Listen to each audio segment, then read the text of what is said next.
Netflix plan details explained. Hey everyone, welcome back to our channel. In today's video, I'm going to guide you on how you can figure out the Netflix plans that are available. So make sure to watch the video till the end. Now, if you want to figure out the plans that are available on Netflix, you can instead actually just go ahead and then open up your browser. Then go to netflix.com and you will see this type of interface over here, where you just need to tap the three lines option.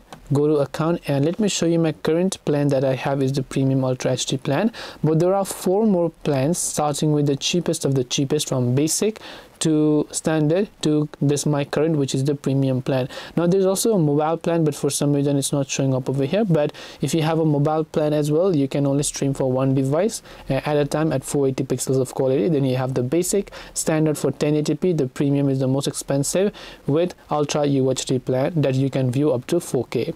So this is what the Netflix plans are all about. I hope that this video helped you. If you have got any questions, then feel free to leave them down in the comment section below. Thank you for watching till the very end of this tutorial, and see you soon in the next video.